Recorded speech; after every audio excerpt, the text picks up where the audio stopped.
So we start out with the cage match confrontation between Dino Douche and Jungle Jack Perry.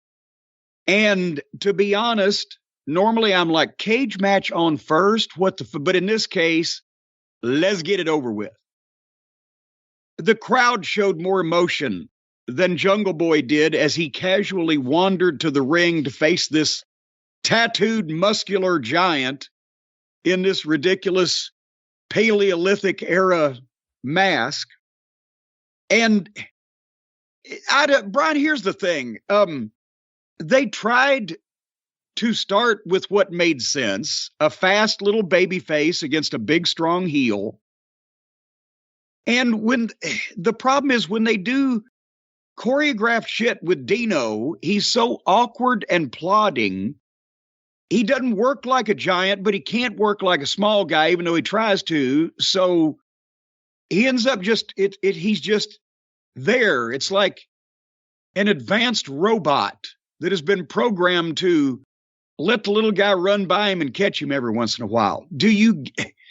Does he ever kick into a fucking gear as impressive as he looks standing there? I think honestly, a match like this and even the feud in general, this is to me, because I think Jungle Boy, or Jack Perry, as they're now seemingly transitioning to calling him, he's got major star potential, I think. And a lot of people have said that. Yes, he's weak on promos and all that stuff. And I think this is sort of like, we've got to get past this feud. We've got to get, you're going to beat Luchasaurus because there's no upside in him really as a major main eventer. We'll get past that, and then we'll do better things with Jungle Boy. Like, that's kind of how I see this, is just, let's get this feud out of the way. Let's get him out of the, Luchasaurus phase of his character and move on, But we've been wanting for 3 years now for him to move a Jungle Boy. Brian Last and I have talked about this. You may have heard it. I may have. When you were studying us. But he has said in the past he runs away from promos, and he has tried to do them, and they haven't been good. He's got a wonderful look for an underdog baby face that fights from underneath, the little guy that finally triumphs over adversity, blah, blah, blah.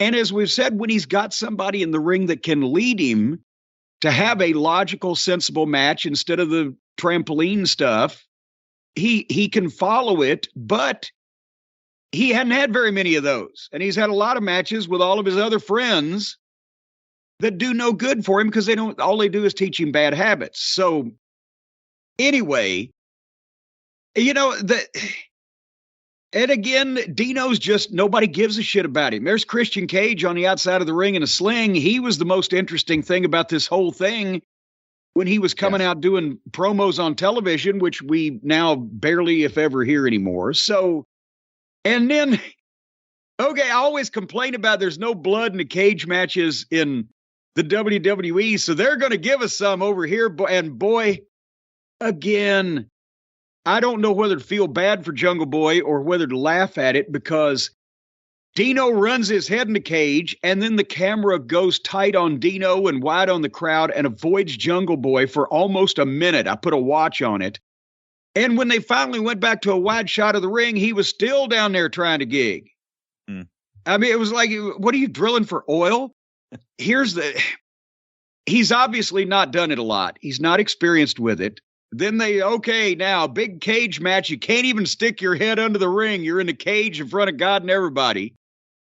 So, unfortunately, this combined with the fact that I believe he was, I won't say scared, not trying to lie, he was a little intimidated by the sword.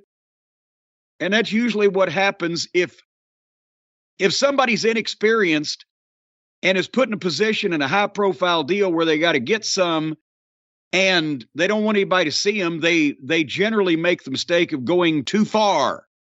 Hence, Paul E. cracking me over the head on TBS with the fucking cell phone, and it looked like I'd been run through a goddamn meat grinder because I was scared to death I wasn't going to get enough, right? But when you're scared of the actual process, intimidated of the actual process, You're there for a while and you don't get much because I wish we had video for once. I know we do radio, but I wish we had video. The guys, at least the heels in the locker room, used to have a fucking way that we would make fun of the baby faces when they didn't like to get juice and they had to get some that night. A guy would sit there and he'd have his thumb and finger together and he'd have his left hand around his right wrist and he'd be fucking taking it up to his head like he was going to touch himself with a goddamn radioactive missile. And yeah, this is so-and-so getting color. So he got a pap smear, as we used to call it, and it came a little bit better after a minute or two. By the end of the match, it was pretty much gone. But this was the thing. Dino was beating up Jungle Boy in a plodding fashion, doing moves to him. It didn't start and finish and tell a fucking coherent story, and Dino's just awkward. He's a moose on ice. So finally, did you love the pickpocket spot? Yes, I was going to mention it if you didn't. It was one of my favorite moments. He was so good, just kind of slinking in there. It was amazing. Just and his facials, just everything. Just it was almost like something out of a silent movie or something. I know. Slunk in there and gently lifted the keys out of the ref's pocket. It was great. Yeah, suddenly Christian Cage becomes Five Finger Freddy.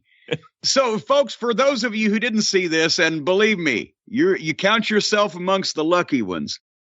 There's two referees, one in the ring and one outside the ring has the key to the door of the cage. So while Dino's arguing with the referee in the ring, the referee outside the ring is intently peering through the cage, looking at it, and Christian sidles up next to him, and the fucking key, the lanyard that the key is on is hanging out of this fucking guy's pocket about 3 feet, and Christian just snatches it and walks off. And then the referee on the floor turns around a second later like, hey, did something happen? So Christian goes and unlocks the door, and then security runs down and grabs Christian. But now Dino and Jungle Boy, and this is going to be a theme, ladies and gentlemen. Count how many times over the course of this night I say, and then they go to the floor. They leave the cage, which has now been unlocked, and go so they can go out and fight on the floor in a cage match. In the first match of the night, certainly it's not going to happen again later on. Dino pulls a table out from under the ring and puts it through the cage door into the cage. And then he takes forever to go under the ring and find and pull out and toss into the cage 2 chairs. Now, the guy's in a fight. His opponent, Jungle Boy, is bloody and helpless laying on the floor in front of him. But this fucking moron has completely brought the match to a halt to find and sort furniture and ignore the guy that he's in the fight with. So I couldn't take any more at this point. I fast forwarded through all the garbage spots with the furniture, which every once in a while I'd stop and the pace was like a snail on somas. They're just... And we all know it's not going to be over until somebody breaks the table, right? Because it's already set up. So finally, Jungle Boy comes off the top of the cage with an elbow drop and puts Dino Douche through the table and then doesn't pin him. He gets a snare trap on him and Dino taps out. What? Is it drugs? Is it insanity? Is it carbon monoxide poisoning? Who's doing these finishes? Yeah, that didn't make sense to me either. I was thinking that, and I thought it. I know we'll get to it later on too, but even in the match with Acclaimed versus Swerve in Our Glory, where you have your finish, right? Keith Lee leaves him in the ring. He should be dead in 5 seconds, and they do this whole chain wrestling sequence. Why?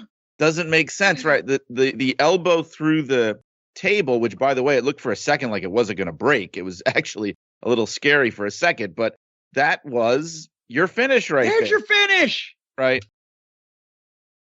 And then the one thing that the fucking big guy's losing, he might have an out that, well, my God, the kid came off the fucking roof and fucking put me through a goddamn table. And then he just turns around and gets a submission hold on the fucking guy. And he taps out.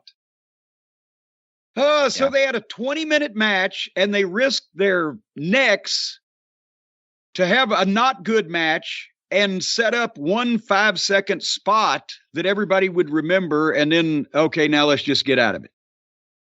I do like Jungle Boy, though. I have to say, like I know his promos are not good, but he's very likable, and he's got a natural. He actually comes across better when he's just speaking, like at the press scrum. When he was just speaking as himself, he seems much more comfortable. I mean, obviously, you can't really do that on a wrestling show, but he just seems like a natural speaker unless you give him lines that he has to say, and then he just freezes up and can't do it. Maybe if he's not comfortable with public speaking, maybe he should go into, I don't know, accounting or something. I guess. Anyway,